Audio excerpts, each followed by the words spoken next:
Hi, everyone. Welcome to the Swift panel. I got a bunch of people sitting up here in the front. We have a little bit of more space if you want to sit on the floor here in front of the first row. Please try and keep the aisleway in the center open. And just for those of you who are standing, there's also room to stand in the atrium in the back, and we are streaming it on a television. There is a microphone back there and a speaker, and you'll be able to hear and see everything.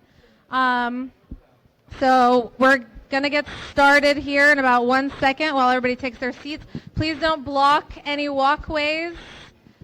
Thank you guys so much for coming. I wanted to introduce you to Michael Helmbrecht.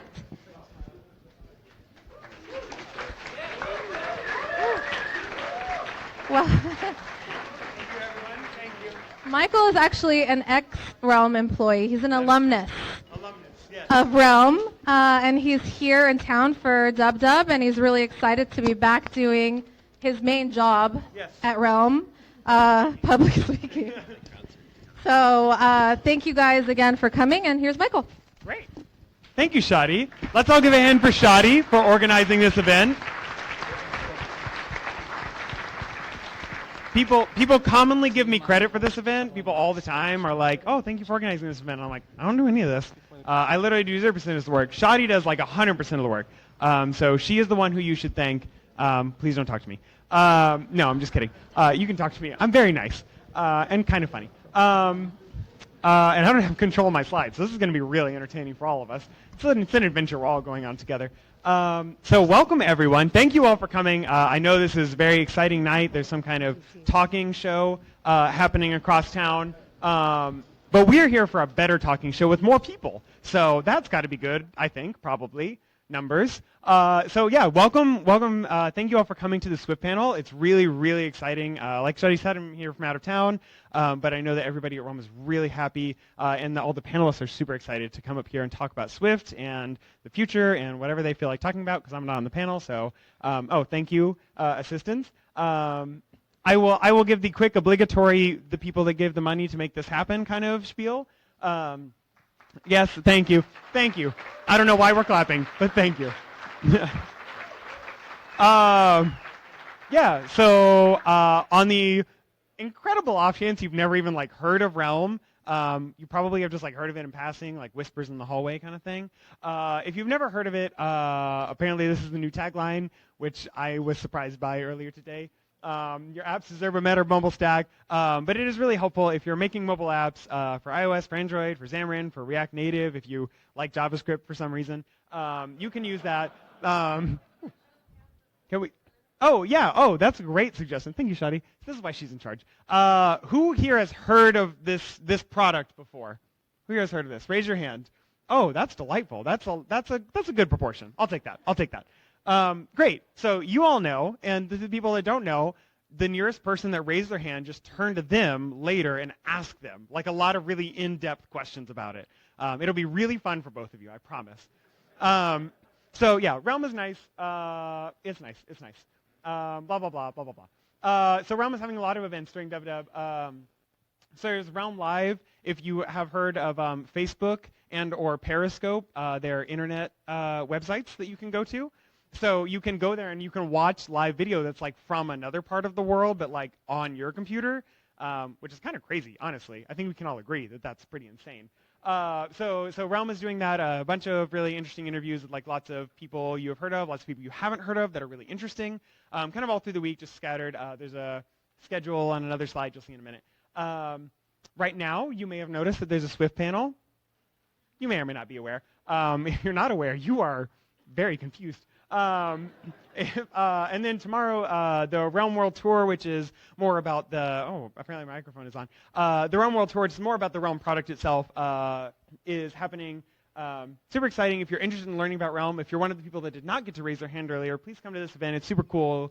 You can talk to like product engineers and like really ask those kind of in-depth questions that I know later on you're going to ask the people who raise their hands. But you can ask those to the people that like know the answers, which is nice for your question asking. So, lots of cool stuff. Just, realm.io. It's a website that you can go to and find out more about these things. Click. Great, thank you. Perfect. That's how we do it. We're old school. Here's the schedule, and you can just delete half of it. I realized this after I made this slide. I was like, oh, that half is pointless because we're like at this event. So like that's all in the past. If you have a time machine, please go to those events. They're very pleasant. In the future, lots more interviews, which is really cool. The Rome World Tour here is tomorrow, which I just said. Lots more interviews on Thursday. So they're all live streamed. They're all also recorded, so they'll be released as kind of like individual interviews in the future. So if you are like, oh my God, I love, if you love Jesse Squires, you're in the right place. If you love like Christina, Christina's super interesting. If you're like, I really want to hear her talk about watchOS updates, you can go do that at any time in the future, which is great because computers. Click. Next. Okay, great. I just talked about this already. Okay, here's an exciting thing. So if you're here from out of town, as many of you may or may not be, for San Jose, so the Rome World Tour is going on a second whole thing. It's like crazy, blah, blah, blah. There's travel involved. Expense reports are like crazy. So there's like all these other cities. If you would like to have Realm come stop by your city and explain Realm to your local developer community, we can make that happen for you. And here's how you could make that happen. Yes, it's Twitter. You can make that happen. Please don't hashtag your city. Please hashtag your actual city. See, we're all laughing, but like we all know somebody would have done that, and it's like, where do you want us to go? Like, that's not a place that I can like Google Maps or Apple Maps, which is a thing now, I guess. But yes, yeah, totally. Like, the people at Realm are sadly not omniscient yet, but if you tell them where you want to go, they will come to you. They're so courteous that way. They're super nice. Great. And the last thing I'll say about Realm, and then I promise we'll get on to the actual thing you all came for, is that if you like having money and something to do during the day, hey, some of us don't like those things. I'm not presuming to make assumptions. I personally like to be free during the day. It's a lot of pleasant time when no one's bothering you. But if you aren't one of those people and you're like, oh my God, I sure wish people would Slack me all the time from like 8 to 5, then you could go to this lovely website. It's great, and you can have a job, and then they'll like pay you some money. That's also nice, I guess. Okay, great. So now we're on to the actual thing. Who is here for their first dub? Oh my God, wow, that's awesome. Yeah, everyone who came for their first dub, great. This is like 100% great. That's why I'm here. Like, I don't have a ticket to anything. They let me MC because I used to MC. This is like not a job I'm qualified for. I just want to be very clear.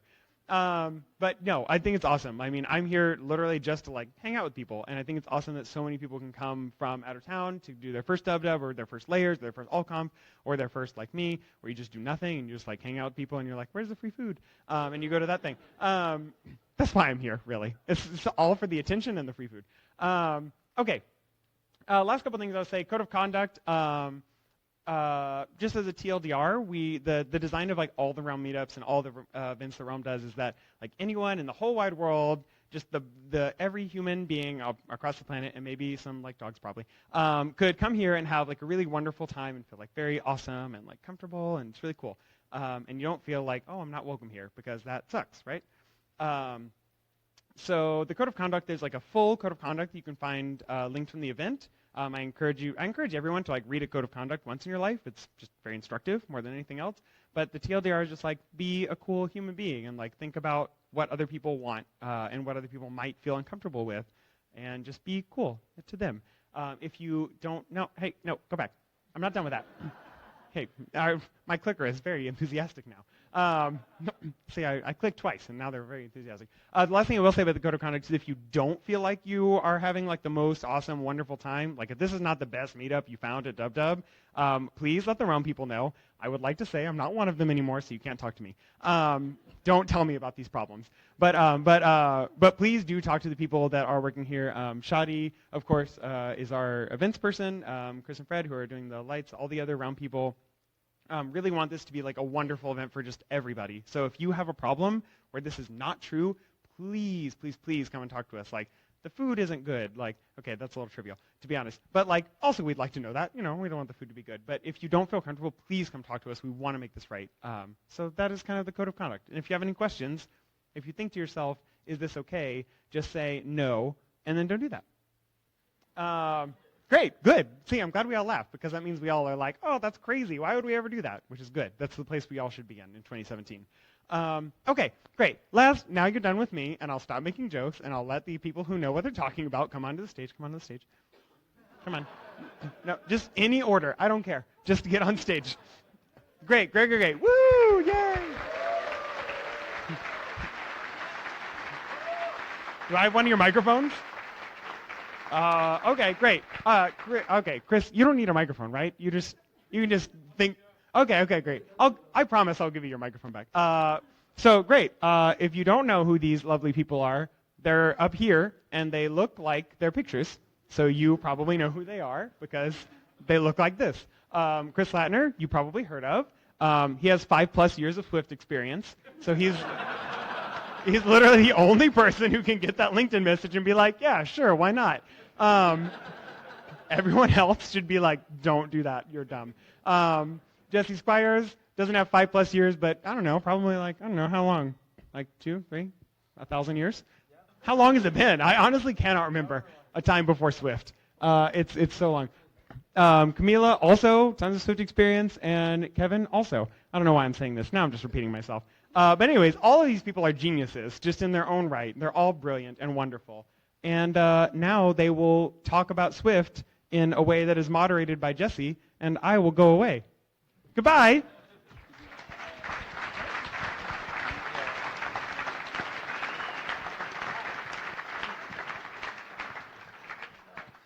Check. Does this work? Okay. One quick note, you may notice that I am not JP. He could not be here tonight due to a family emergency. Nothing to worry about. Everything's fine, but something came up, so he can't be here. So I am now the moderator. So welcome to the WWDC Swift panel on tabs versus spaces. We'll start by having everyone just introduce themselves, say where they work, and explain their context with Swift, if they have Swift experience of any kind, and then we'll go from there. All right. Spaces. Obviously.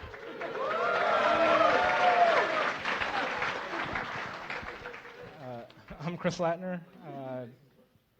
Work on Swift now and then. Not so much anymore. Work at a car company, which is sort of weird. But having fun and learning a lot.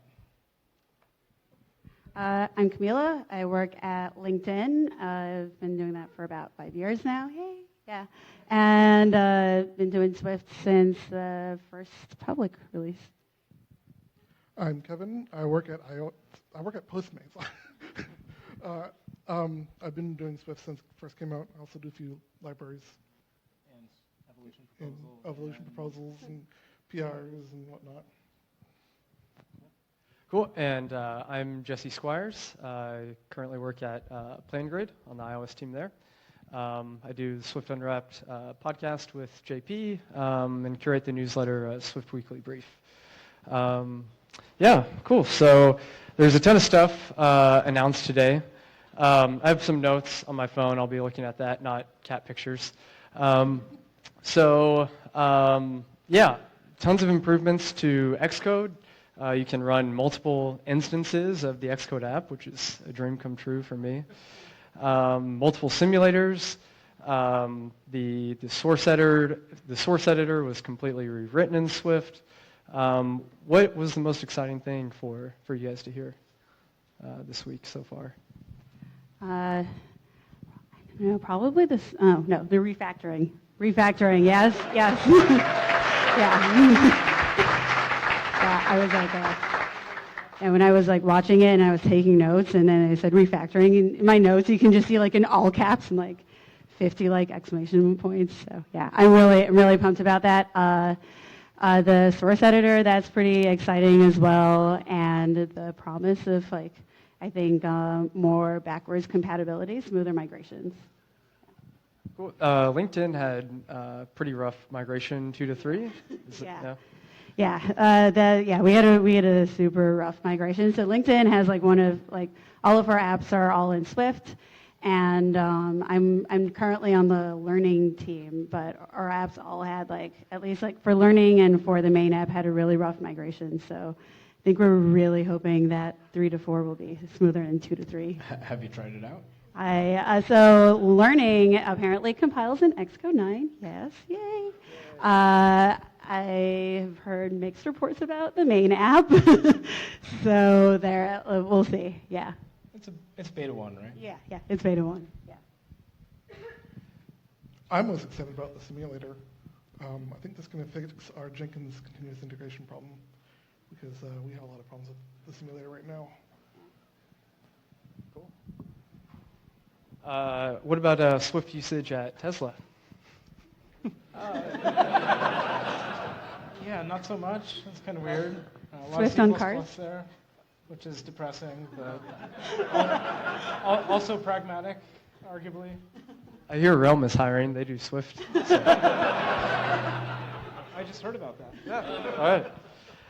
All right. Cool. So what was the most, or let's see, out of all the Swift features and bug fixes that you were hoping to see, do you think what were your biggest hopes for this week, and do you feel like Apple delivered on the biggest pain points of Swift and the features of maybe Xcode or Swift itself that you really wanted to see? Yeah. Well, I think the new Xcode stuff is going to be great. SourceGit service has a fair amount of problems in Xcode 8 right now. I'm really hoping that it works better in Xcode 9. On the Swift front, I think there's some generics changes, right, in this one that are going to be useful. Yeah, there's a ton of work on generics and a bunch of language improvements, but I don't think those were a surprise. They shouldn't have been. Anybody who listens to your podcast, right? Exactly, right. So. Or read Swift Weekly Brief, yeah. There you go. Yeah, I think I really, again, I think I liked the emphasis on the sort of smooth, maturity, maturing the language and Xcode, and I think that was sort of one of the loudest, messages from the developer community, so, yeah, I'm excited. Yeah, I'm excited you can finally reference views and protocols as a unit, yeah. In IG Liskit at Instagram, we actually had a lot of issues bridging from Objective-C into Swift because we had APIs that required a class and a protocol, and it wasn't expressible in Swift, but now it is. So, yeah, I think that'll make interop a lot easier. All right. Speaking of some of these issues here, Swift tooling has always been a pretty significant pain point over the past few years. It seems like Apple's really addressing this issue this year and really focusing on that. Do you guys have any thoughts there on tooling in general? Well, refactoring is a huge thing. Sure. Obviously. Yep. That's one that was a big missing piece, and it's super exciting. Yeah. So, has anybody tried it yet? Yeah. Awesome. Yeah. Double thumbs up. Yeah. It works. Okay. Well. Is anyone pretty refactoring good their for first C++ beta. code? Yeah. Yeah. You could use that at Tesla. Also totally supports C, C++, Objective-C. Yep. Yeah. That was one of the more surprising things to me, actually, that C, C++, and Objective-C all got the same love from the new refactoring tools. Indexing while building, that was a really exciting one, too. Indexing So while fun. building, yeah.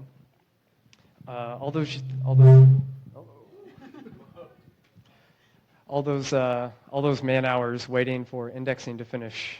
Yeah, no more. No more excuses. New build system written in Swift. Yeah, new How build awesome system. is that? Yeah. Yeah, it's great to see Apple using Swift more in their own products. We know that the music app, music.app, was written in Swift. I was just going to say, I'm really excited about Apple using Swift more, especially the Xcode team using it, because it means that they feel our pain. Yeah, for sure. That was another thing because the source editor, right, was rewritten in Swift. Yeah. super excited. Yeah. Cool. Can everyone hear us? Yeah. Yeah. Yeah, Okay. All right. Another, No. Yeah. another big one, which was kind of old news now, is all the Swift Playgrounds iPad app Yeah. things. Totally awesome. If you haven't tried it, that app is amazing. So also like also this all written in anyway. Swift. Right. Check. Okay. Yeah, there's actually a post I saw on the Swift blog, like not the Swift.org blog, but the other Apple developer Swift blog. From 2015, there was actually an announcement of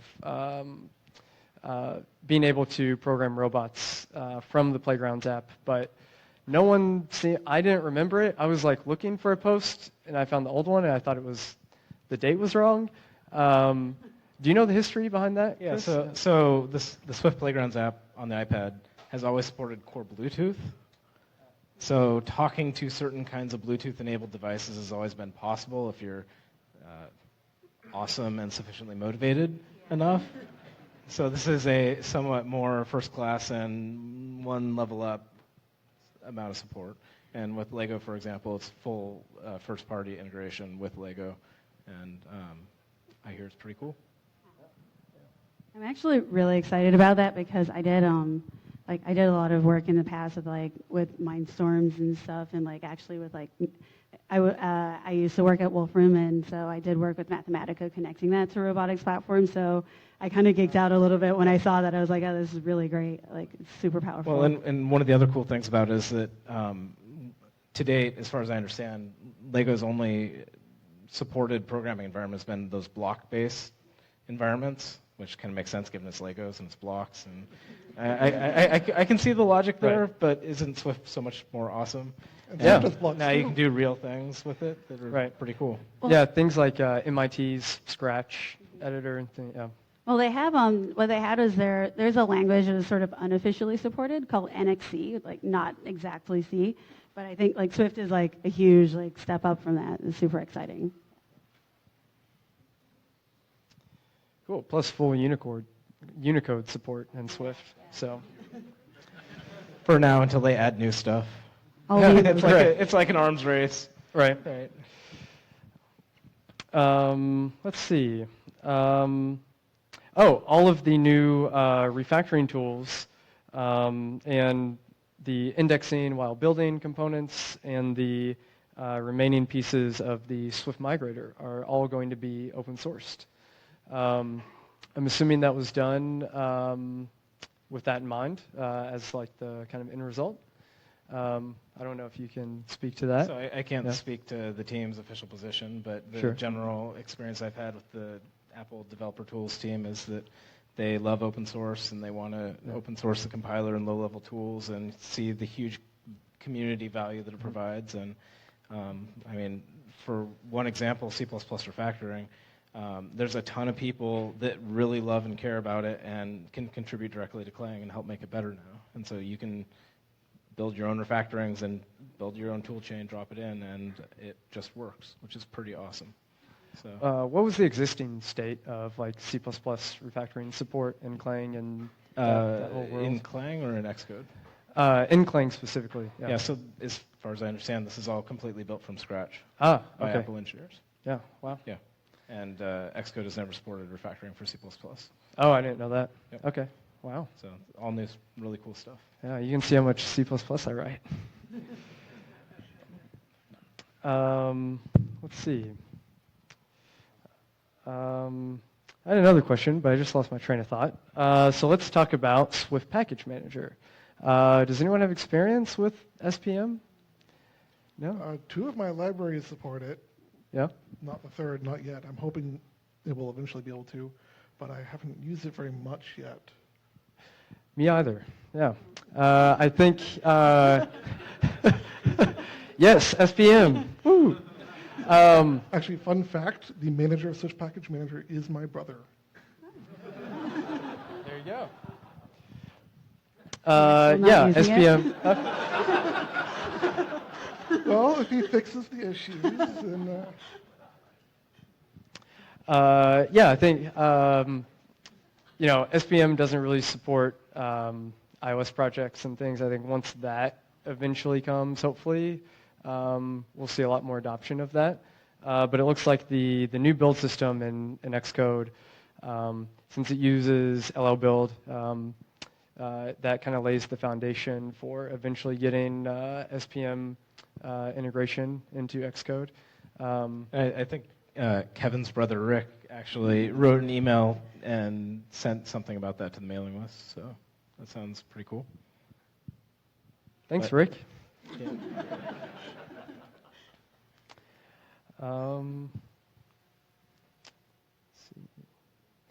What about frustrations with Swift in the past year? Anything in that regard that you think has been addressed, and anything that hasn't been addressed that you want to see addressed soon?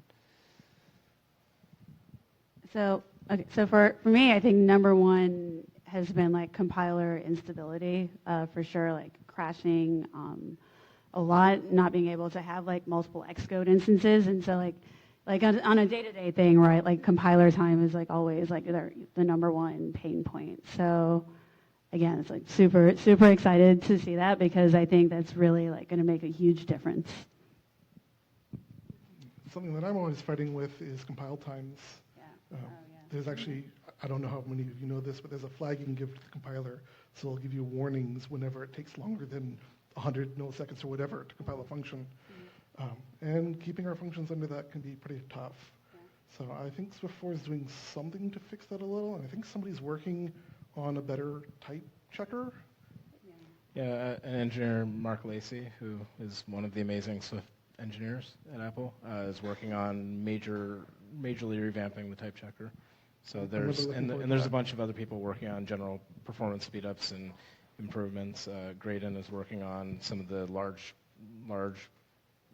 project build issues, and I think it's a major focus of the team. So also stability, huge focus. Yeah. There's a Practical Swift Twitter handle who's vaguely anonymous, who likes to fuzz the compiler, and he was tweeting about how it's becoming so hard to now make the compiler crash that he might have to find another line of work. So now he's fuzzing other stuff, which is a good problem to have. Yeah. I assume it's a he. I don't really know. Yeah, it's nice to see all those fixed. I've seen a number of PRs from Slava, Robert Whittam. Is that right? Yeah. And the other team members just hammering out bugs, especially last November, December area. The thing to keep in mind is the Swift team really cares about solving the pain points, right? And there's a ton of stuff to do. There's new features that people want, but there's also pain points in the existing stuff, and I think they do a really fantastic job of prioritizing, and you can't solve all problems all at once, and so they have to pick and choose, and I think that you can see on Twitter and in the mailing list and on the commits and everything just how committed the team is, and it's an amazing group of people. They're awesome. Yeah, I mean, for sure, especially ever since Swift has been like open source, it's just been a lot easier to even talk directly to like developers on the Swift team and like get like feedback, find out like whether or not something has been fixed, or et cetera. So that's been really great. Yeah, same here. Talking with Joe Groff, Michael Ilsman on Twitter, anyone else who's there, they're like always way more available than like I would ever expect them to be. They're always really fast. Yeah, super fast. They're just like always responding, and It's almost like it's their job. yeah, right. Yeah. Well, they say deep learning's amazing. They haven't caught on that Joe's actually not human. Well, so then the flip side of that is there's this meme last week-ish of how tragically bad open source has been for Swift, because now there's all these emails on the evolution list, and there's all this debate and discussion, and wouldn't it be better if stuff just came out and there was no notice and nobody could plan anything, and Was that the basic argument? Am I getting that right? Yeah, pretty much. It would be better if Swift were closed sourced, and yeah. Oh, okay. So Apple should totally close source it and like. Yeah, everything should just be private. They should not consult anyone about. You any promised changes. not to bring up access control. Welcome to the access control debate of 2017. Yeah, so I think that's a good thing to discuss, the Swift evolution. I think in a lot of cases there is like a lot of bike shedding there that, for me personally, it's taxing to read through some of these emails. I mean, I eventually just stop after a certain point. You can bike shed all day and then get nowhere. I've noticed that some people apparently do that. I don't know. So my take on it is that it's good and bad, and I think that the way that it's happening is the best it can be, because the Swift team really does get a lot of value from people's feedback. And in the cases where it's obvious, something just gets a lot of plus ones, and then it's done, and it's no problem, right? In the cases where it's not obvious, it really helps, even though it's really frustrating sometimes, to get people arguing back and forth and really understanding what the trade-offs are, because so much of language design is about trade-offs and balancing, like, okay, well, there is no one perfect answer. It's a design space that's multidimensional, and you have to pick a point that's good in some ways but bad in other ways. And it's just all trade-offs, right? And you can't see those trade-offs unless you have people that really represent those different points, and I think that's really great. To me, the frustration is when the core team comes out and says, okay, well, we're not going to talk about changing keywords, and then the debate rages on about changing keywords. So that's not super productive, but that's at least easy to ignore. At the end of the day, it's still better than C++, so I think we're okay. Oh, come on, tell me. You totally want to go to C++ committee meetings. I hear those are exciting. I can't imagine. That's what I do in my free time, actually. I just, It totally makes sense. read meeting notes. Yeah, it makes sense. Speaking of some of these features, so Swift 3 was really packed with features. We saw this huge influx of proposals, tons of activity from the community, and a lot of things slipped on the Swift 3 timeline, ABI stability, a number of other things that were listed as formal goals that slipped, mostly because of all of you, basically. It's all your fault for all those proposals and all those new keywords. This release has been quite a bit different. Do you guys feel like the core team has struck the right balance between new features and just performance improvements and stability?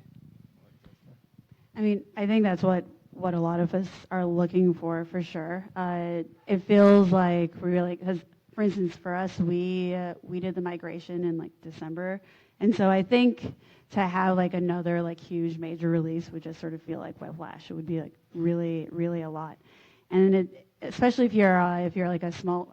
I mean, it sucks for like both sides, right? If you're a small team, you only have like two engineers, 4 engineers, right? Like you're like taking up like an entire engineer's like time. And then for a larger team, that probably means you have a larger app. And then again, that's like a whole like process. So I think we really, I'm excited to see a focus on stability and less on breaking changes, because I think that's really what we need. Yeah, I think Swift 3 had a lot of big stuff in it. Swift 4 is more like just refinement. Yeah. I think it's sort of like the high Swift 3. Nice. Too soon?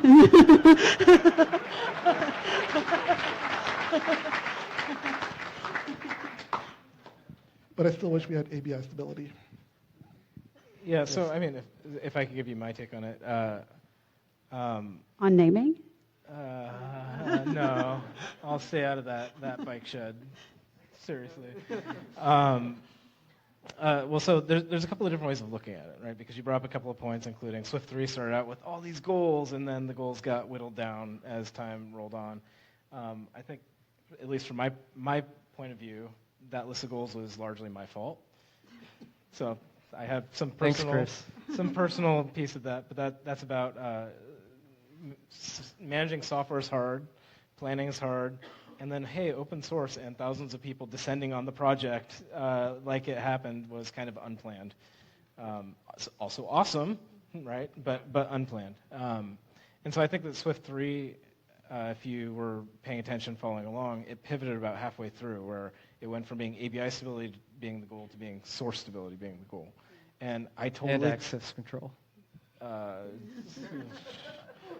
Speak to the hands. But I think that was totally the right thing to do to exactly your point, right? Because it's not about how big the update is that matters.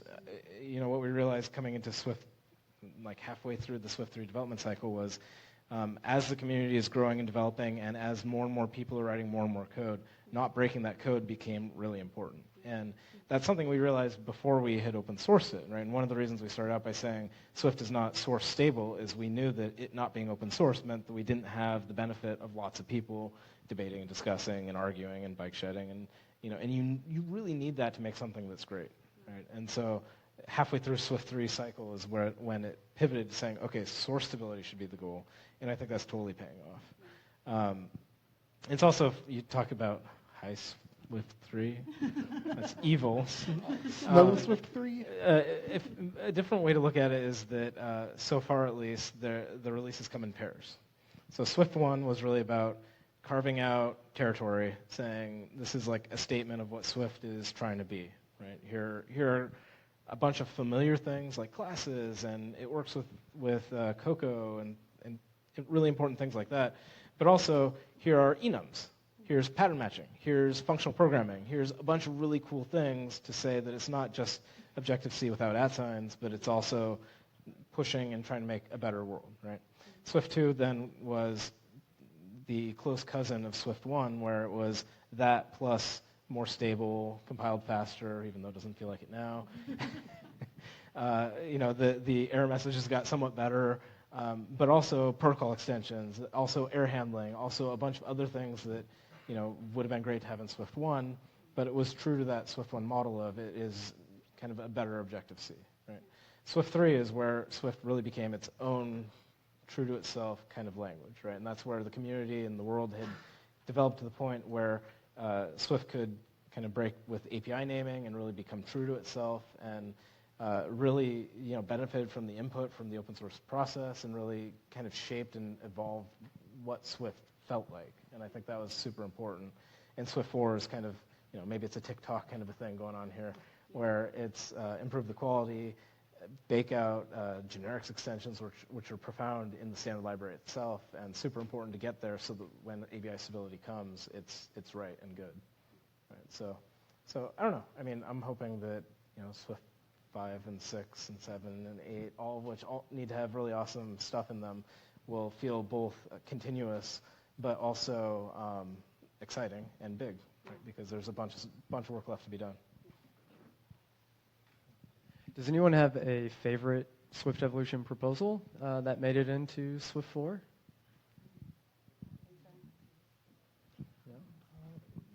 To be honest, I haven't one paid of your too much. proposals was in Swift 4, right? I think he has one in Swift 3 too. 3.2, yeah. Okay.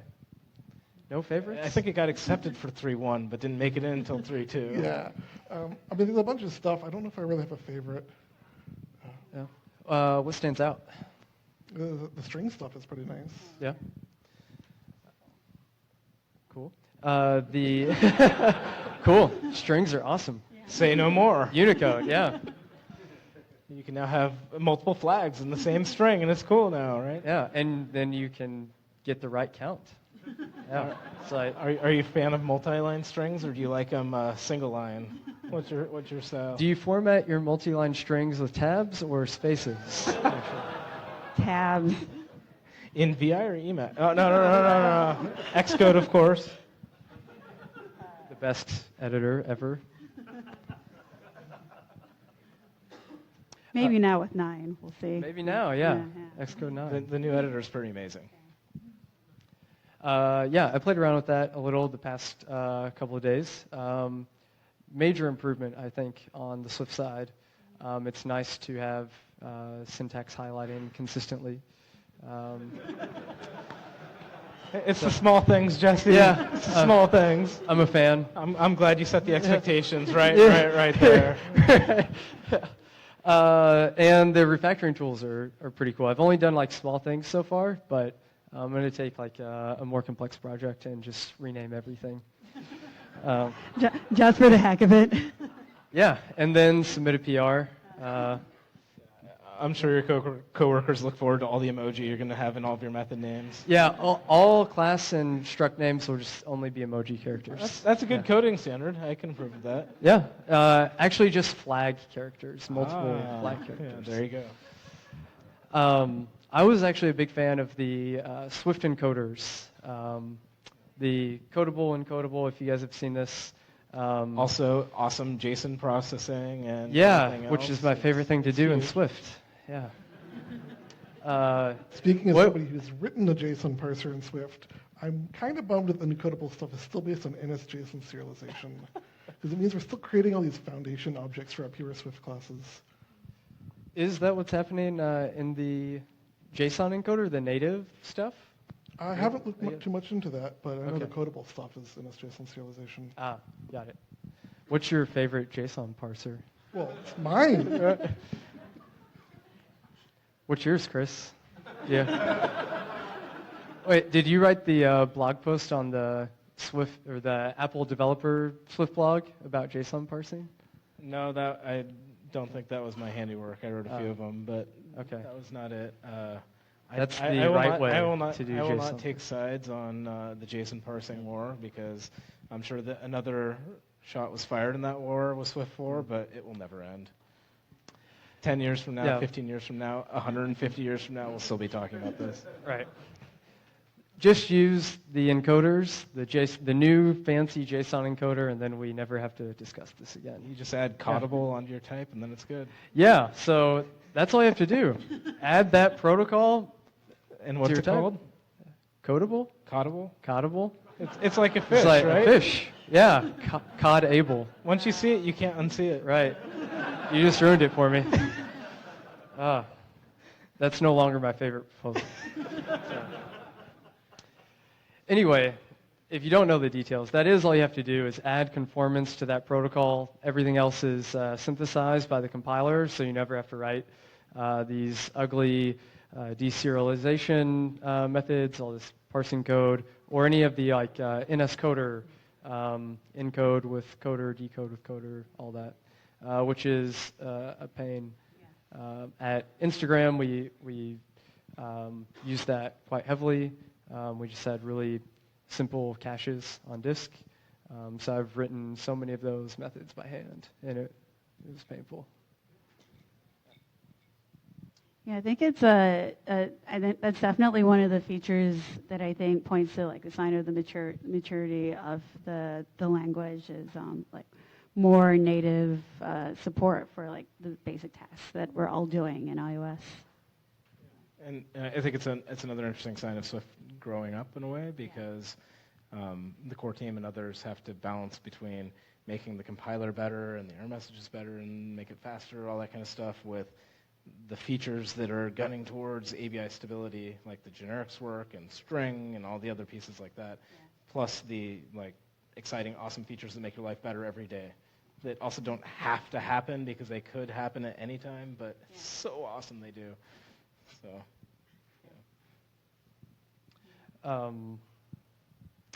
Lost my train of thought. What was I going to say? derailed. Yes.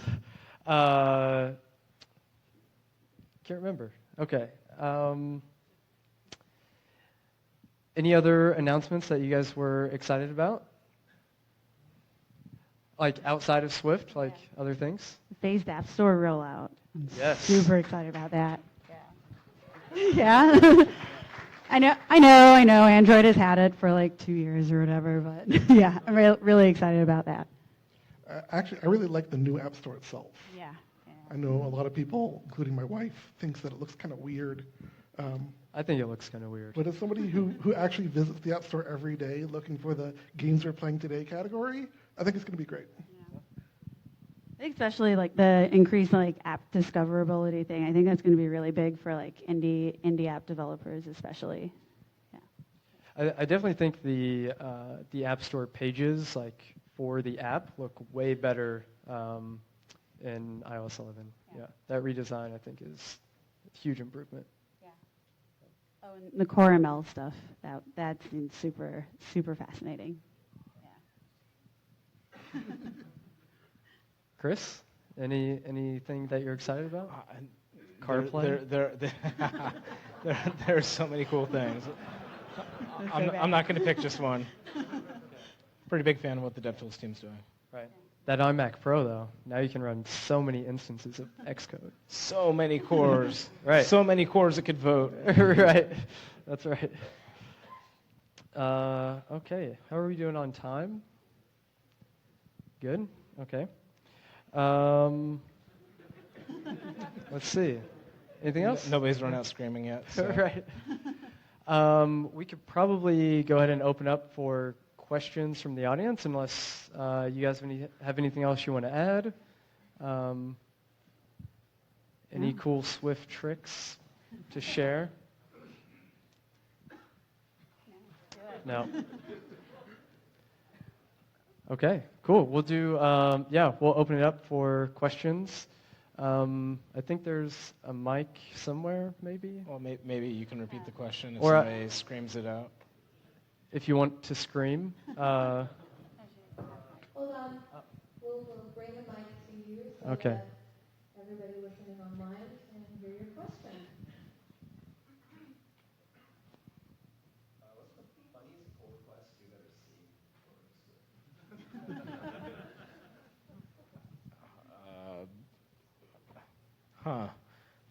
One of the things I did not expect is all the people commenting on the first commit saying, "Hi, Swift." That's apparently a thing. I don't really get it, but Social coding. okay, there you go. Awesome. So, GitHub, you're welcome. Oh, hey, GitHub on Xcode. That was a pretty big deal. It works, too. Yeah, I tried We it. all use it. It works with two-factor auth, and it automatically recognizes your SSH keys, and everything just works. that's so weird. I know, right? You sound surprised. Yeah, no crashes. It worked. Yeah. Yeah. Oh. Oh, Should we sorry. answer? Go ahead. Yeah. Yes. Sorry. So this is a question for Chris, but I'm recently handed my resignation for a code base I've been working on solely for 3 years. What kind of emotions did you go through? Because I think everyone in this room has a code base they've sort of adopted as their baby. What kind of emotions did you go through when you decided, to sort of pass Swift on to someone like Ted, who's done an amazing job, by the way. I love Ted, by the way. Yeah. So, what kind of emotions did you go through? Because Swift is, in an entirely proper way, right? Yeah. Platonic. But we've all done this, but Swift is in this grand scale where everyone sees it, and we're all caught by surprise, but at the same time we can all sort of accept that you've done your thing. But what kind of emotions did you go through? Yeah. So deciding to move on from being an active committer to Swift was a big and hard decision for me. I obviously still love Swift, and it's obviously super important to me, which is why I'm here, and why I stay involved in the core team meetings and evolution, and it's not because I love bike shedding, believe it or not. But the thing to think about is that as of a few months ago in particular, the Swift team is really amazing, right? I mean, they... how shall I say this without it sounding weird? Losing me was not a big loss because you have people like Doug Greger and Joe Groff and John McCall and countless other people. And the thing about Ted that many people don't recognize is that he has been running things for a long time, right? And so in many ways it's about making it official what was already happening. Ted is the mastermind in many, many ways, right? So the Swift team at Apple is super, super amazing, and I'm sure you guys have seen that. And so they just didn't need me in that sense. Now that said, it's super hard because it's such an amazing team and so many great people beyond their abilities, and so that was really hard. But it's time to move on and jump into something new where I'm learning a lot and doing cool things. Cool. Let's all give like a round of applause to Ted, by the way. Like.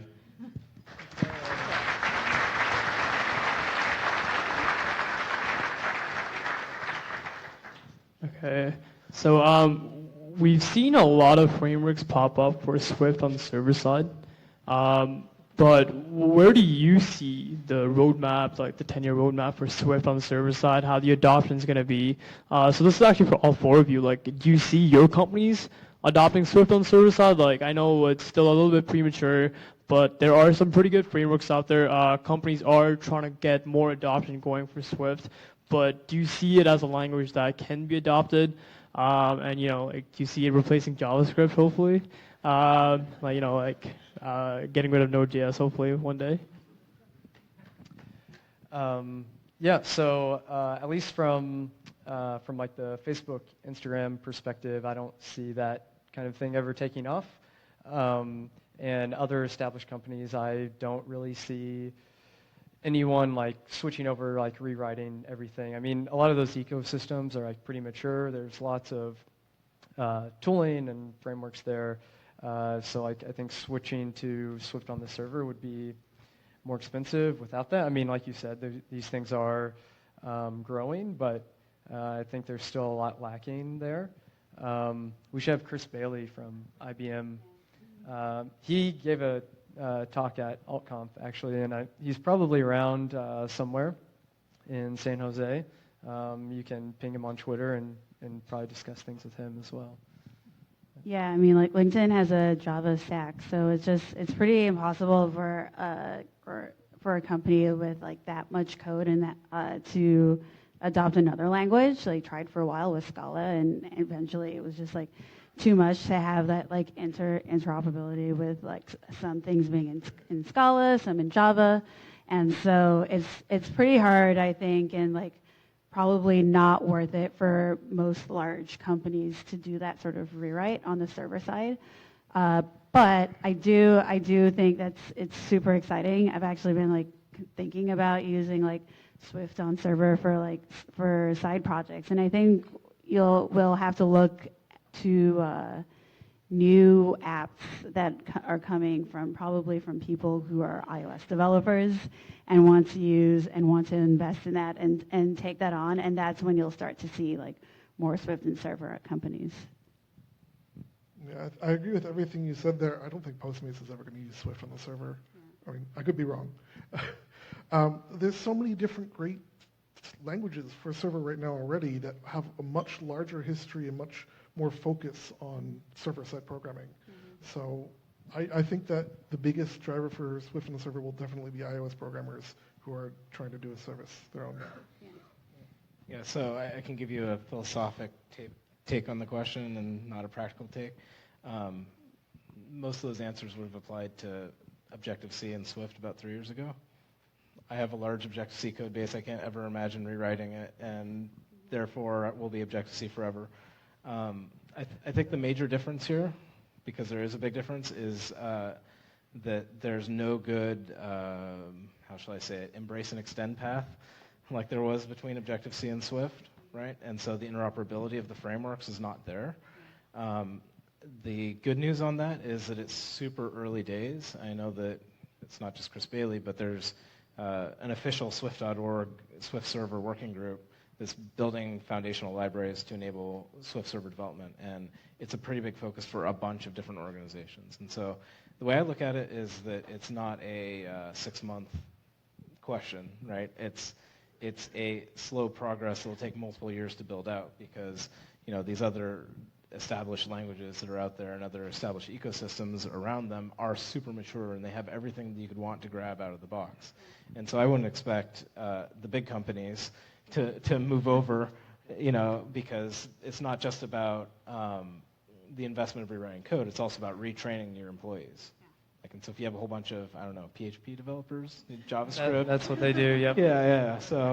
So it's not just about is it better in Swift. It's about we have all these employees that already know how to do PHP, and getting them to do awesome new multi-line string literals or something is a training exercise, right? And so my guess is that you'll see the smaller shops or the people writing new apps and building new things that will move first. And it's very typical that you see the more nimble, smaller shops where you have one developer who writes maybe the iOS app and also has to write a back end, and now you're saying, okay, well now I can not have to learn Node.js or not have to learn PHP or Ruby or whatever the other system is, and that's where it will start happening first. And that's where I hope, and we'll see, that the ecosystem around that will build up, and that's where you get the packages, and that's where Swift PM comes into play, and that's where it's not a one battle war. It's a continued process, and it will grow much more slowly than Swift did.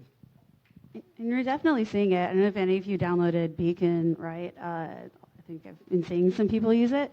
But I was talking to Ashley about that today, and she did the server side in Swift, and she was like gushing about it. Yeah, she was like, she loved it. She loved being able to like use the same language for both for the client and for the server. So I think you'll definitely see some movement around that for sure. Yeah, and from a technical perspective, Swift has a lot to offer because, I mean, if you compare to any of those, Go, Node.js for sure, Ruby, PHP, like any of those things. What's wrong with PHP?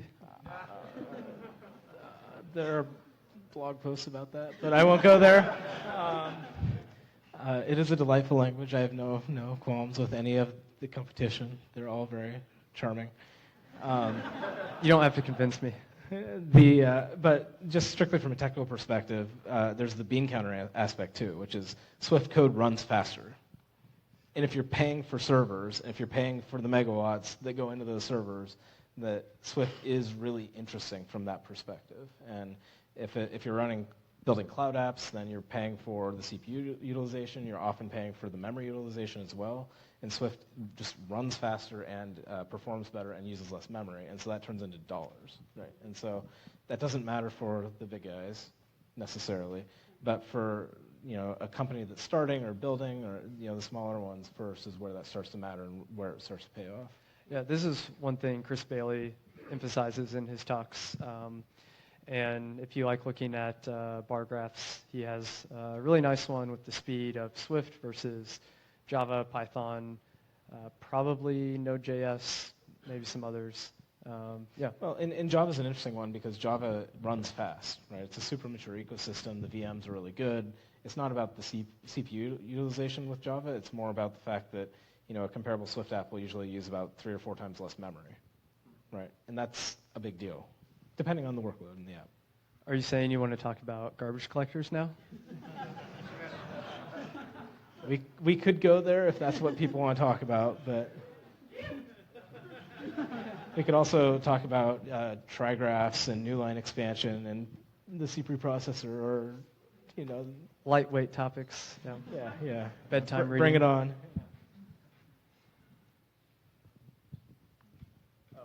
Hello. I was wondering, now that Swift is open source, we have a good idea of what might be coming in the future years. We know that concurrency is something that the team is going to be looking at, or that developers in the iOS community are interested about.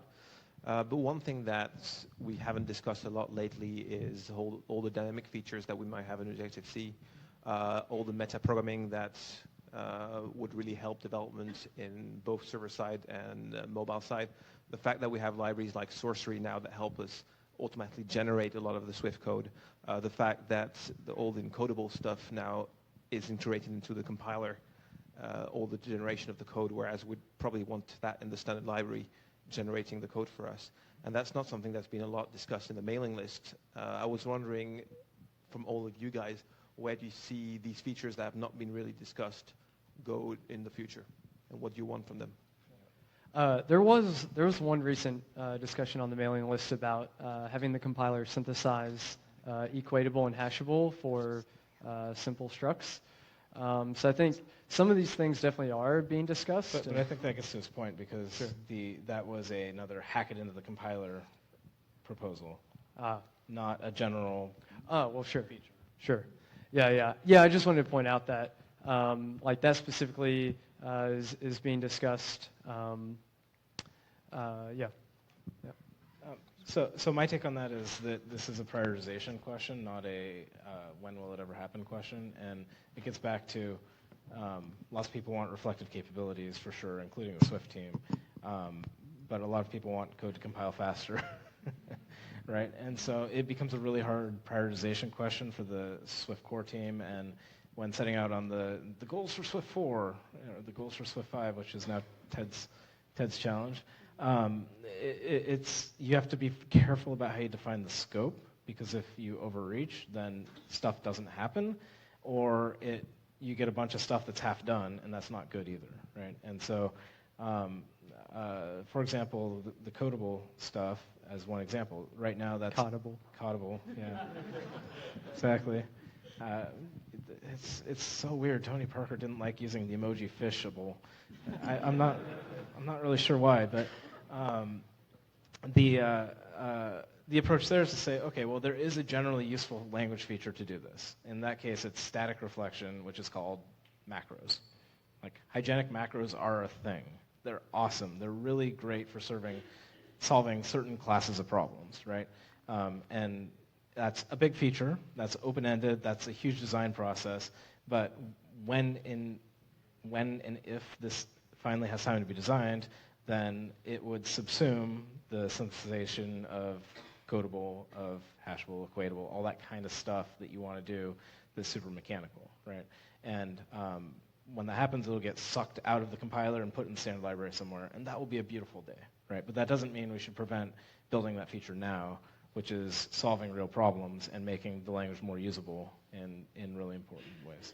When you talk about more general reflective capabilities, and I don't know specifically which ones you're thinking about, but there is progress in Swift 4 with the key path work. The key path work is also pretty awesome and solves not all the world's problems, but a large class of problems in a really nice, type-safe, and expressive way. And there's also a ton of other stuff that, bricks are being placed so that, when there's time to build it out, there's a nice house to build the feature of reflective technology on top of. And so actually in Swift 3, a lot of the work to lay out runtime metadata for objects, which powers the Xcode heap debugger, went in. Now what we're missing is an API to wrap that so you can actually, say, reflect on something and then walk all the instance variables in it. And even for closures, reflect on a closure, walk through all the state that it closes over. So the runtime has all that stuff. It just hasn't been designed and built out. And I don't know when, but I do expect that to become a priority. You brought up concurrency as well. Concurrency, I think, is a super high priority thing going beyond Swift 4. And so I don't know what the formal goals for Swift 5 will be, but I really hope that something like async await will be at the top of the list. So we'll see. Yeah, I remember seeing emails about prioritizing async await for Swift 5. So I think finishing ABI stability is probably higher than that, but yeah, hopefully they're both at the top. Yeah, and we'll see. I mean, a lot of it depends on how Swift 4 finishes out because, it's beta 1. It's not done yet. There's still more work to be done, I'm sure. And still some unimplemented proposals, I think. So. Hi, I'm from Coco Study team, and recently we rewrote our engine from Objective-C to Swift fully.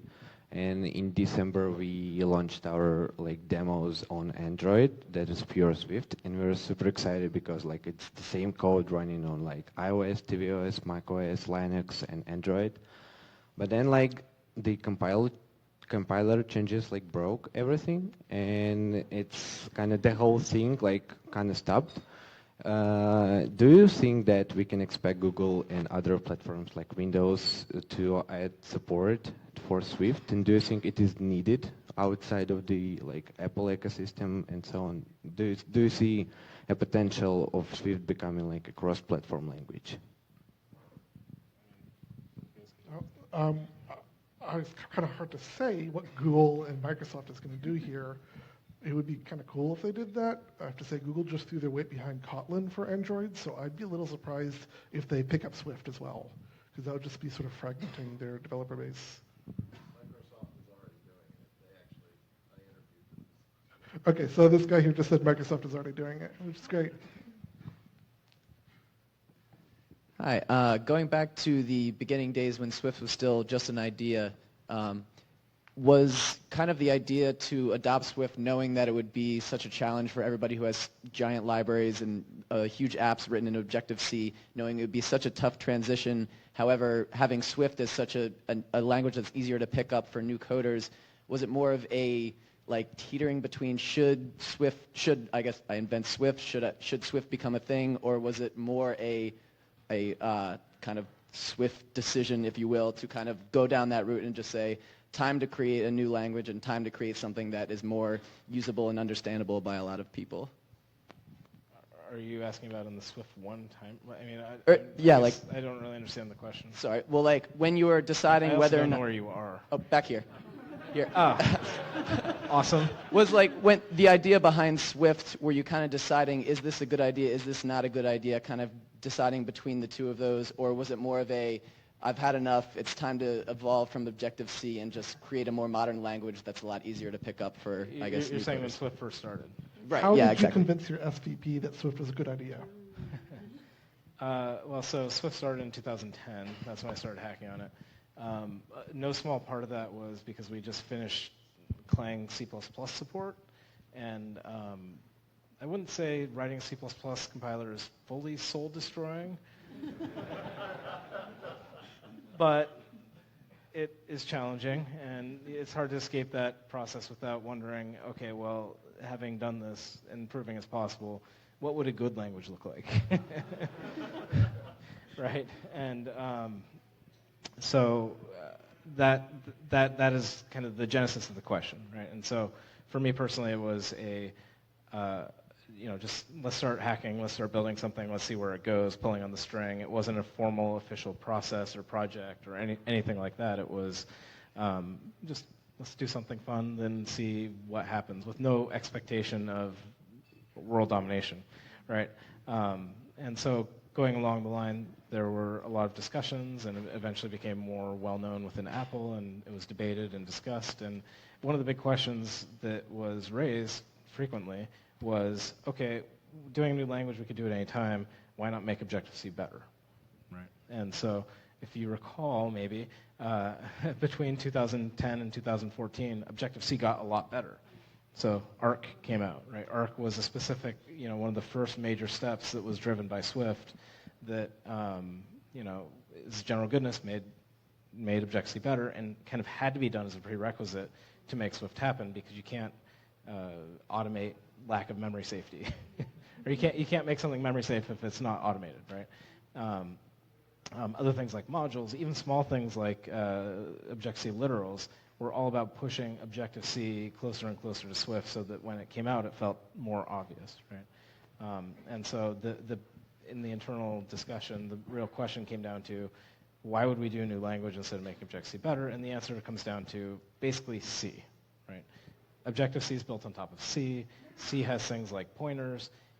If you take pointers out of Objective-C, you get a different language anyways, right? Because so much of what you do in Objective-C revolves around pointers, and like getting rid of @signs is not a big enough improvement. That doesn't help. Like square brackets versus parentheses, reasonable people can disagree.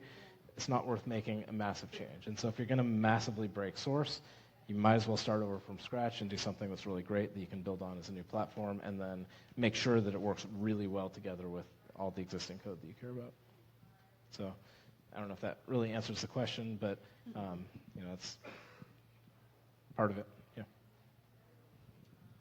We all have side projects, and specifically for you, Chris, what is your current or most recent woodworking project? Okay, and this is a bit off topic. Just finished off a nice bookshelf for my kid. Turning a former tree in my backyard into some benches. Maybe you'll see it on Twitter in a few months.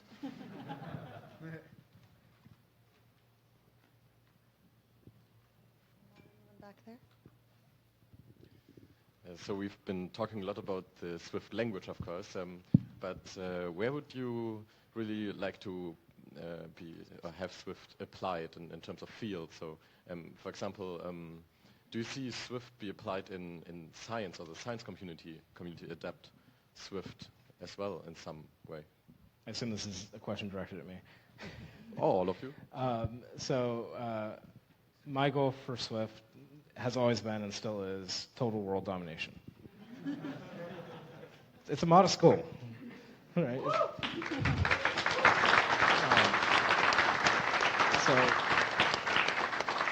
But the way to look at that is this is not Swift 5 we're talking about, right? This is a 10 or 15 or 20-year goal, right?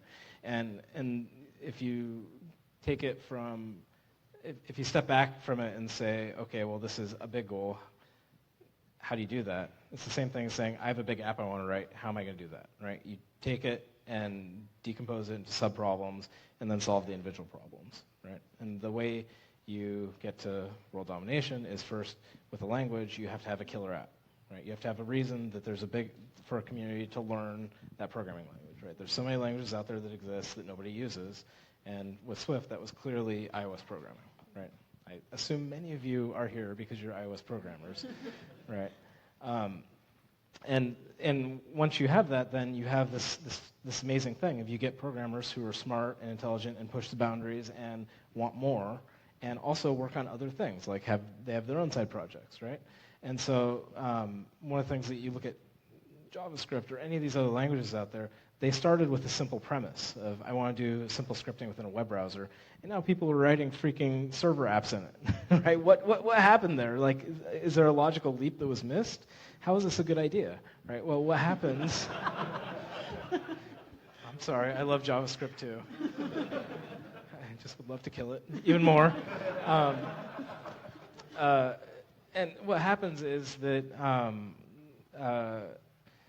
that communities evolve and they grow and they push the boundaries. And that's totally awesome, right? And I think that one of the things that was key to the design of Swift very early on was designing for generality, right? It wasn't designed as the minimal increment on top of Objective-C to get rid of semicolons, right? If that were the case, it would look a lot more like Objective-C, and the type system wouldn't have nearly the things that it does, right?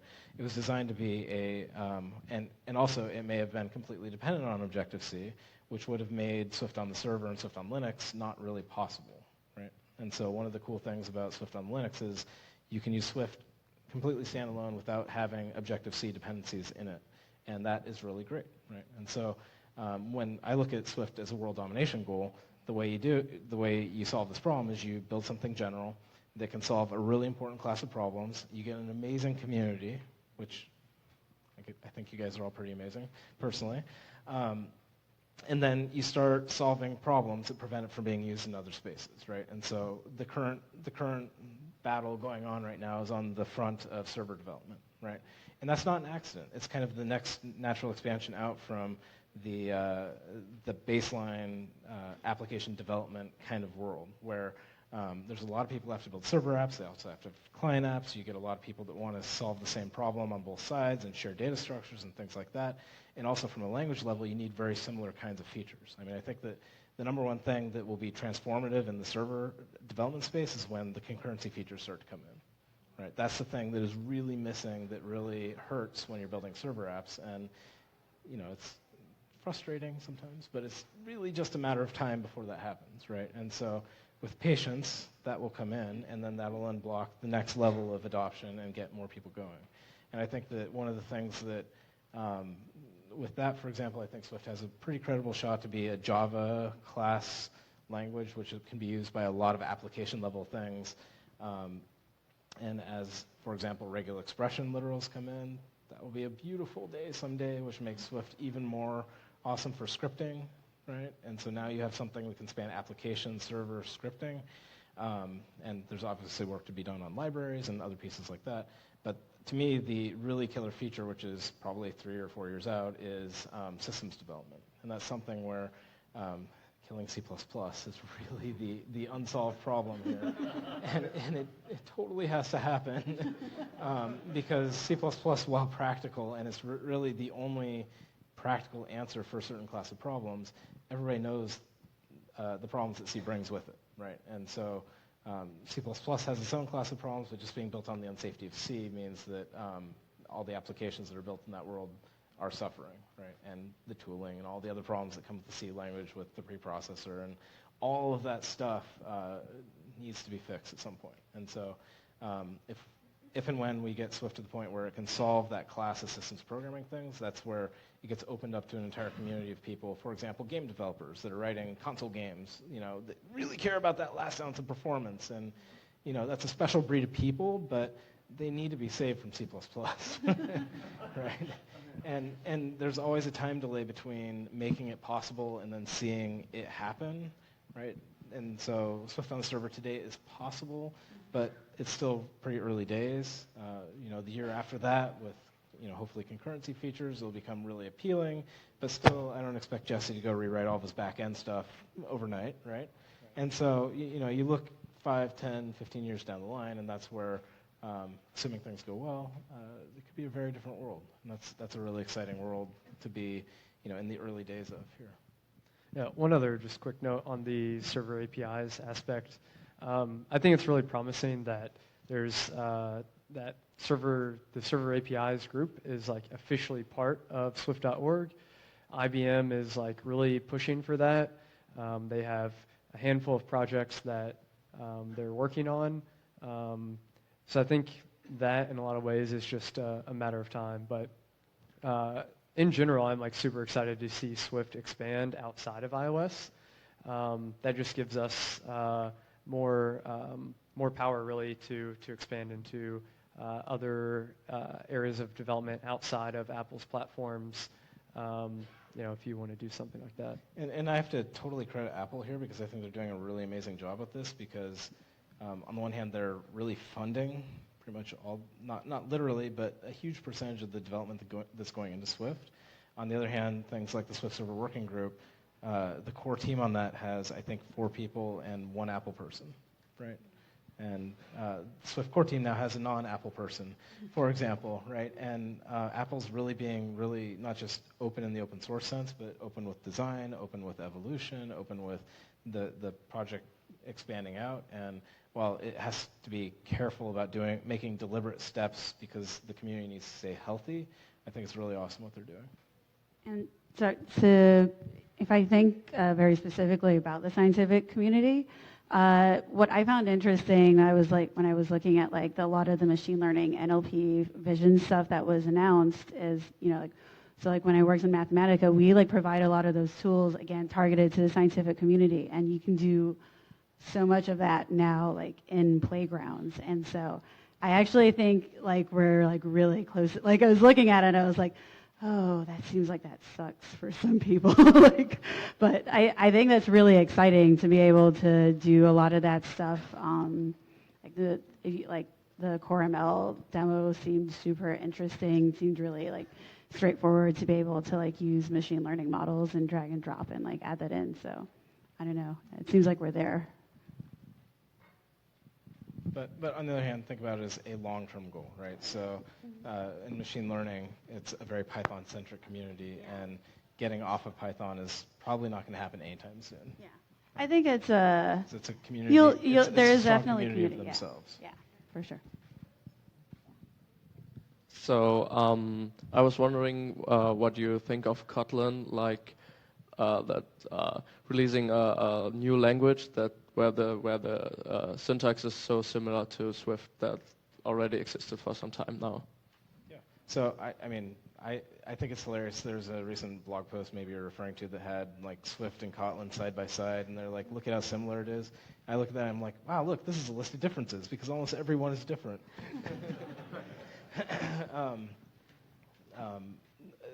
The way I look at this is that Swift and Kotlin evolved at about the same point in time with the same contemporary languages around it, right? And so the surface level syntax does look very similar. They use var. Well, so does a lot of other languages, right? I mean, that itself is not novel and has closures. Well, that's kind of common sense, right? And so there's a ton of other differences, but I think the thing about it is that if you go one level down below the syntax, the semantics are quite different, right? I mean, it's very reference semantics. It's very built as a thin layer on top of Java, and so it perpetuates through a lot of the Java isms in its model. And if we did an analog to that for Objective-C, it would be like saying, well, everything is an NS object, and it's Objective-C must send everywhere, and it is just parentheses instead of square brackets, right? And a lot of people would have been happy with that for sure, right? But that wouldn't have got us the functional features. That wouldn't have gotten us value semantics. That wouldn't have gotten us a lot of the safety things that are happening. And I think that Kotlin's a great language. And I really mean that. Kotlin is a great language, and they're doing great things. They're just in a different set of constraints. Though there is one big similarity. You said earlier that Swift is successful because of the whole embrace and extend, and that's what Kotlin is doing too. You can use Kotlin with Java. So they're succeeding for the same reason that Swift is. Yeah, and I don't have any insider information on what Google's thought process is, but like going to Kotlin was a very small step for them. Right, it was there, it was off the shelf. They're just basically making official something that developers were already doing, right? And so that's a huge part of Kotlin's success, and I think they're really smart. And the developers are amazing, by the way. Hi. This question is for Kamilah and Kevin. So as early adopters of the language, like getting up and running with Swift 1, what were your biggest pain points when you got started, and what do you really value about it in your work today? Oh, man. Where do we start? Let's see. So in the early days, it's interesting. I think so for the first pain points, they weren't so much about Swift itself. It was just sort of the switching over process. I remember it being sort of a really strange, like, I'm still doing iOS development. I'm still in that world, but it's a different syntax. So I think that was probably one of the earlier kind of pain points. The larger one we sort of ran into like pretty quickly, and that was when our code base started to grow and like our compile time started to like increase like a lot. And so that was a really huge one. And then like I've been to talk actually at Realm about this with Kyle, who's also in the audience. Yeah. But the migrations were also like one of the really early like huge pain points. Especially for those early ones. And I think now for like most apps, the migration, at least like the migration tool has been like more helpful, but for sure like back then that was like a really huge pain point. For me, I think the biggest pain point was source kit service. Back when Swift first came forgot out, about it crashed every 5 minutes. Yeah. And when it crashed, you lose not only syntax coloring, but also indentation. You can't write code when it's broken. From a language perspective, though, Swift actually borrows a lot from Rust, and Rust is a language that I was using a lot, so it felt very familiar to me going to Swift. It was Objective-C and Rust, and if they had a baby. From a slightly different perspective, so I recently started at PlanGrid, which is, they have a mixed iOS, or a mixed Objective-C and Swift code base. And so this is the first time I've come onto a project with a legacy Swift code base mixed with Objective-C. They didn't do the full rewrite. They decided to do it piecemeal, rewrite Objective-C classes and things when you need to, and then all new code introduced was written in Swift.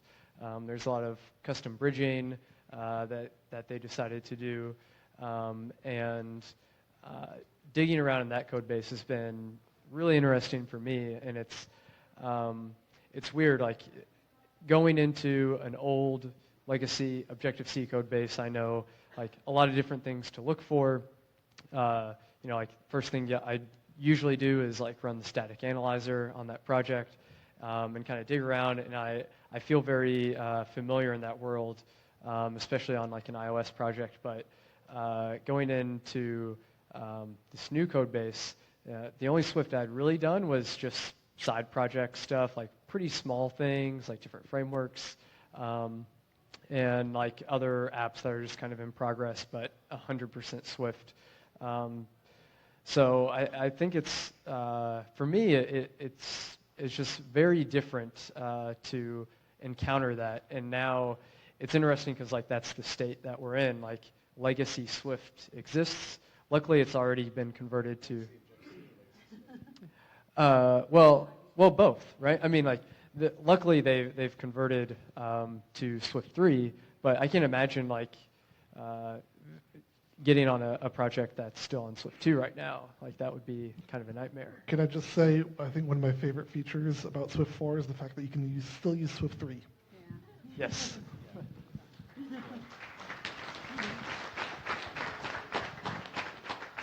And I think that's like much more common to have a mixed code base. It was just like mostly a coincidence that we had been campaigning for like a rewrite of the app around the same time that Swift was announced, and that's how I think we ended up with so many just Swift code bases.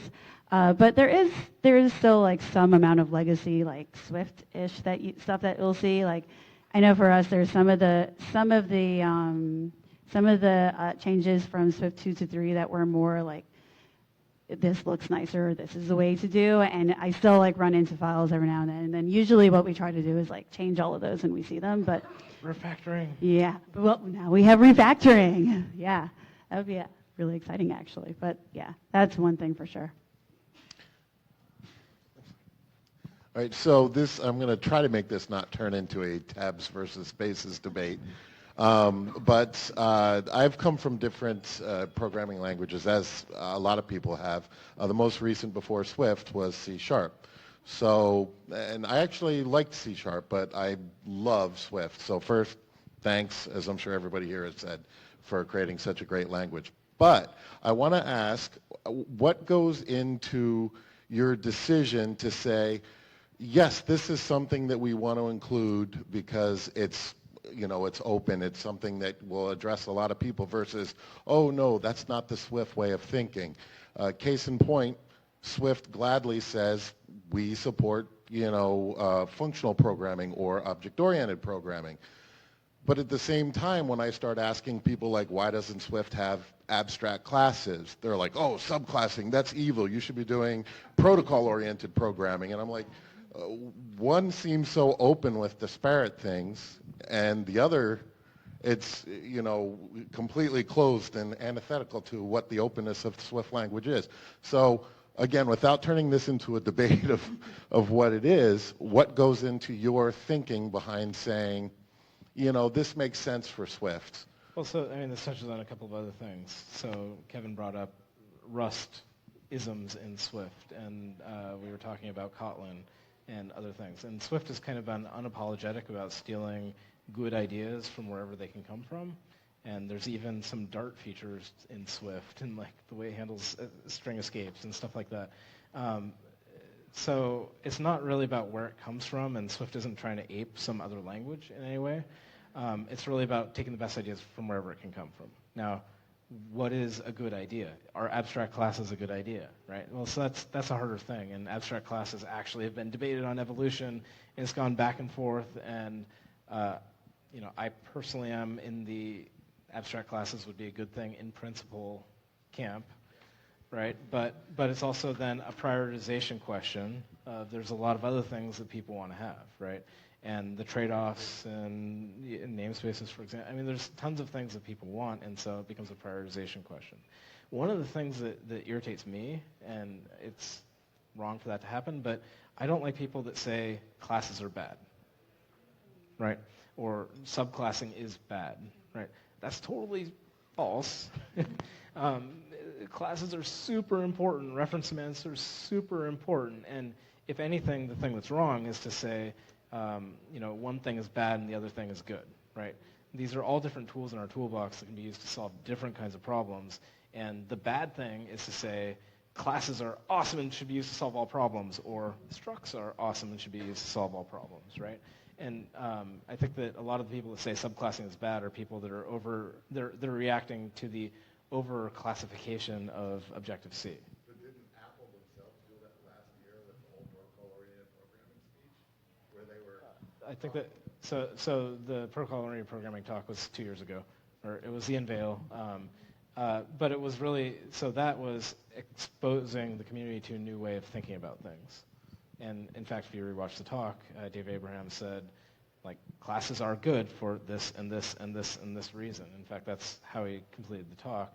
and for good reason, right? And so the point of that talk was to challenge the way people thought about things and explain the new feature of protocol-oriented programming, which is quite different from the way that most people approach extending their types.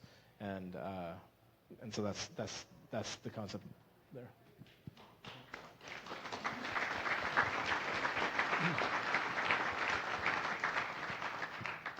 Hi, Albert here. I actually have two questions, but I think they're both short. As Jesse noted, GitHub got a lot of love in Xcode 9. Do you think the tool chain's been opened enough that maybe Atlassian could get the same for Bitbucket? That's really an Xcode question, and I don't speak for the Xcode team. File the radar. I'm merely an open source community member. Okay. The second one is the possibility of extending the coding or coding protocol to support protobufs. That should totally already work. The codability, I mean, I don't know if Kevin or somebody else wants to talk about, or Jesse, you're a fan of this too. Why don't you talk about how Codable works with other kinds of encoders and decoders? Yeah, I actually don't know that much about protobuf. I know there is the Swift protobuf project that is under the Apple organization on GitHub, I think. Related somehow, I don't know. But yeah. Yeah, I actually don't know that much about So the design of the Codable proposal is such that it works with arbitrary encoders and decoders, and so you can define your own. And so if Protobufs doesn't currently support it, it's really easy to add their own. And so you still just make your types conform to Codable, and then it can work with any kind of encoder. So if you want a YAML encoder or a Protobuf encoder or whatever encoder for the day, or Kevin's JSON encoder, then you can totally do that. It's not limited to one specific family of encoders. First question's for Chris and follow-up for the rest of the panel. Chris, you talked about Swift dominating the world. So back when I was at Apple, the teaching languages were AppleSoft Basic and Pascal, designed as teaching languages, not so good for programmers maybe. Then there were a whole bunch of languages that were great for programmers, but maybe not so good for humans. One of the things I was surprised, since I knew you had designed Swift and you were a compiler writer, that it would be good for programmers. How did, at first introduction, it end up being introduced playgrounds, language for education? And for the rest of the panel, where do you see that going? Do you think this will encourage more educational opportunities in programming, maybe more women who code? So, I mean, the first part of the question was where did it come from and why did it accidentally turn out to be a teachable language? I don't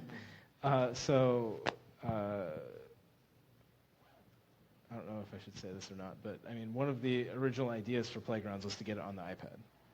So it was designed to get to the iPad, though that was not the practical place to start, right? And one of the goals with Swift was making it teachable was really important. And the concept of progressive disclosure in Swift, where you can start with something very simple and then learn complexity as you go, was totally driven by making it teachable. And so, I mean, I personally spent a lot of time trying to make sure that the introduction to Swift could just be print, parenthesis, quote, hello world, quote, parenthesis. No semicolons, no /n's, no public static void main class, like none of that stuff. Making it simple and approachable, and not in a weird way where in a teaching environment there's this like Swift prime language that's similar but different. That was a strong goal. And to me, that was about designing it for generality and designing it not just to be teachable to people that are really, really new to programming, but to normal programmers, right, who know the common, path through the language that you use on a day-by-day basis, but then you come up against a more advanced feature, right? And in a real language like Swift is not a simple language, right? It's actually a large language that is complicated in the corners and in the edges. But that's okay so long as you don't run up against that every single day. And so I don't know how you want to think about it, but if you're a math geek, you can think of it as like Huffman encoding, so that the common case is really familiar, and the uncommon case uses a longer encoding, and you have to look it up when you don't know it. But that was really intentional and part of the design, for sure. So I'll let the other people talk. Yeah, for sure I remember Playgrounds being something that really excited me. For in my undergrad for our first year, we had, like, my professor was really, really into Haskell, and so we spent, like, the entire year in Haskell, which I liked because I was Also awesome language. yeah. I see the homage to it. Yeah, and so which I enjoy because I was also a math major, but I don't think everyone enjoyed it as much who didn't like math. But I bring up Haskell because I saw you can use playgrounds in a really similar way, and Haskell was really a really good teaching language in that sense, in that it was really easy to go through, like, to just try something in class as a lecture is going on without having to go through the whole, like, compile process. And so I think Playgrounds is, like, super powerful in that sense, and especially because it runs on an iPad. I think the one thing is that until we see more of it, so it's better now that you can run it on Linux, but that was definitely the one sort of holdup, because if you don't, like, Apple hardware is not, I like it, but it's not cheap. And so I think that's maybe, like, the one big thing. It definitely helps that it can run on an iPad now, but I think it's a great teaching language. My sister picked it up pretty quickly for her, like, senior project and did it. Like, it's super solid for that. And one of the cool things that IBM built really early on in Swift open source was the sandbox, the IBM Swift sandbox, and that's really cool because anybody with a web browser can use it. And it would be awesome to see more web apps that allows you to program in Swift but in a web environment, because that is what really gets it everywhere. Yeah. I think, like, the Apple hardware, like, part is, like, the one holdup for it. And I think once, like, we break free of that, I think it could be a super great teaching language. Yeah, so I think that something that really helps with it being a teaching language is it's like a scripting language. In fact, you can literally use it as a scripting language.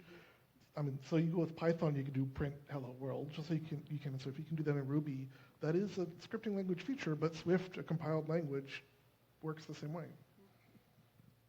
Yeah, one thing with Playground specifically, I never expected it to kind of, like, go as far as it has, especially with the announcements that we saw this week.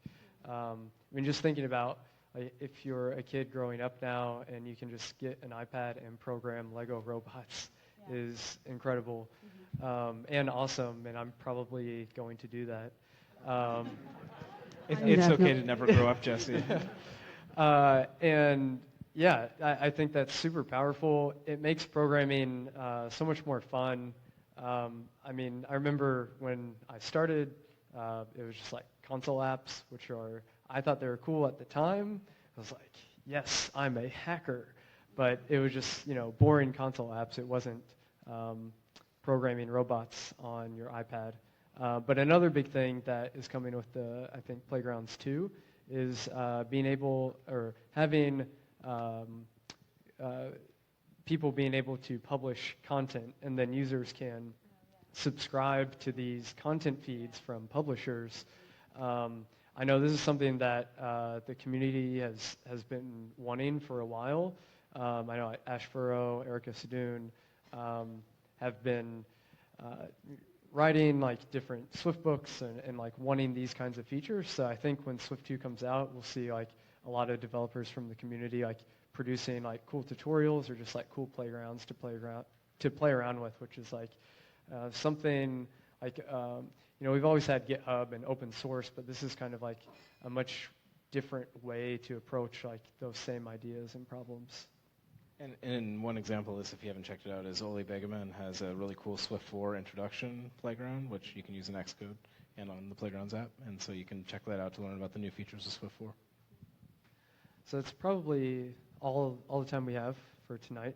Shadi?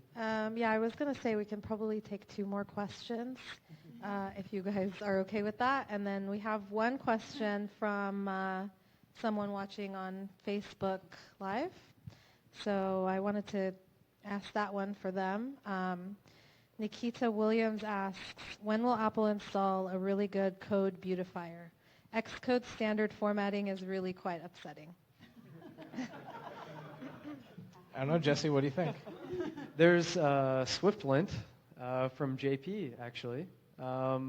So you can use, so third-party tools are available, and they're open source, so you can help improve them. Xcode also has a source editor extension point that was introduced last year. So, I believe there's also a project in the works right now for a lib syntax, which should allow more people to write tools like this. Yeah, so a lot of those components will be open sourced from the new editor. There's the new structured syntax library, or structured syntax and editing library that is also part of the Swift.org open source projects. That's what's going to power all of these features in Xcode. Yeah.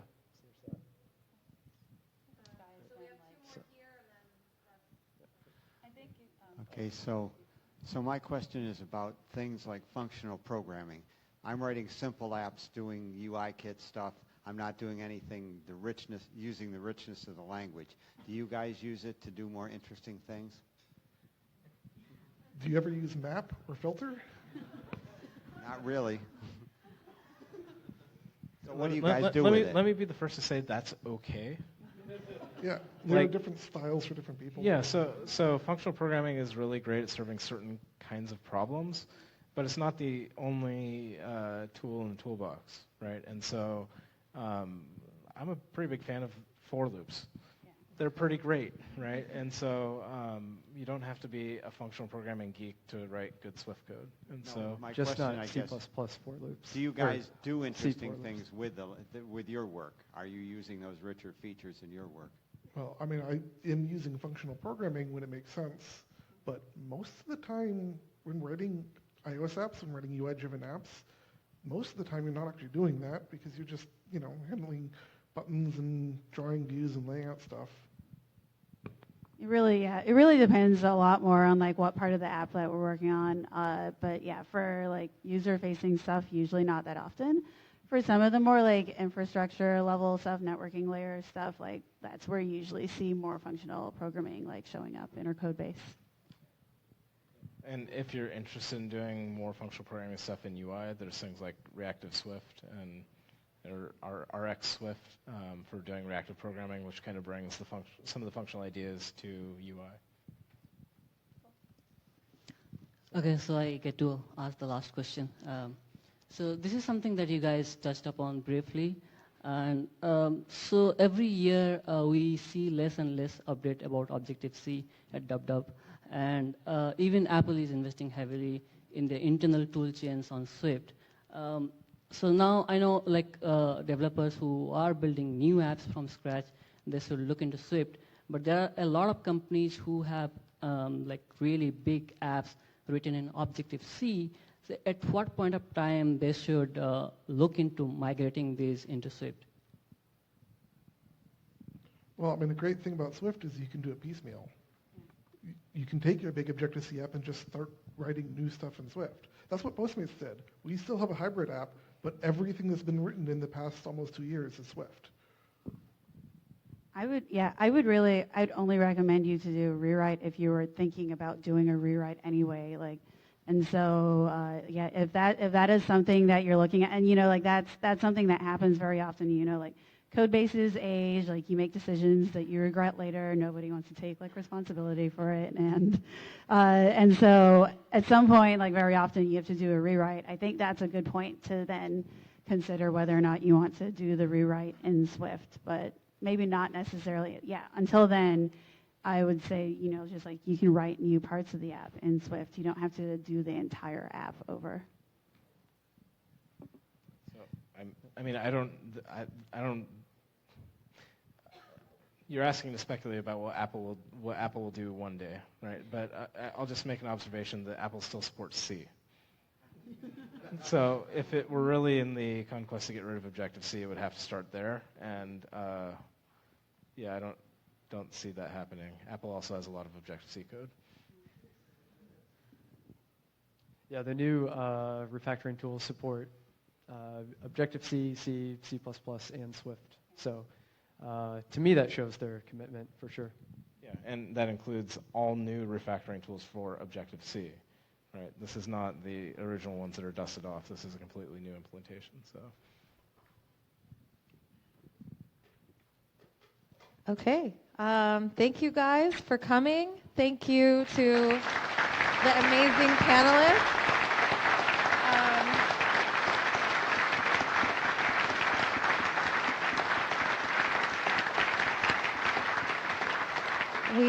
We really appreciate all of you guys. If you like more events like this, you want to know what's going on in the world, follow Realm.